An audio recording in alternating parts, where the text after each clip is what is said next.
I mean, there's nothing ethical at all about most of these people in there. That's why you don't see too many of these hearings. They wouldn't be in office.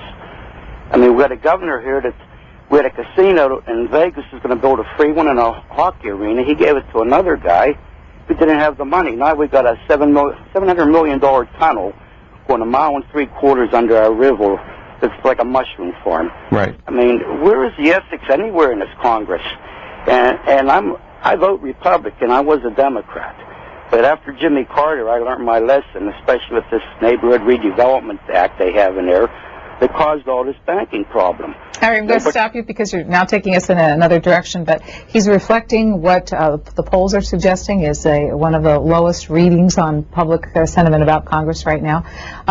You mentioned earlier reporting. There's also the work of all of the Sunnlight-related foundations that are digging more into the forms required by Congress. What effect has easy access of that information had, do you think, on the public's view of the institution? Well, and Harry, a fellow Pittsburgher, one of the things that you discover when you get deeply into politics, and I'm sure the C-SPAN viewers know this, is that members of Congress run for office.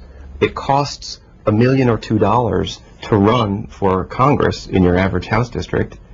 It can cost $20 or $30 million to run for Senate, and they get that money by fundraising, and they fundraise generally from the people who have a lot of money. They go to corporations where you can, or go to lobbyists who can bring a lot of people together for a party and raise money all at once. And when you start to put this stuff in the public eye, you get a much more jaded view of your members of Congress, which, I mean, I think people on the one hand want to write a check to the member of Congress because they like them and they've supported that person and the member of Congress has done a nice job.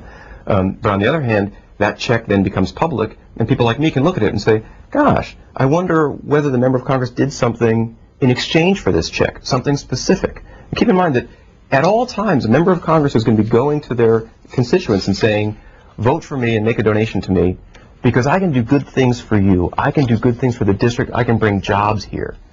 That's okay. That's legal. The difference is when the member of Congress goes to an individual and says, if you give me a lot of money, I will introduce a piece of legislation that makes a lot of money for you. That's illegal.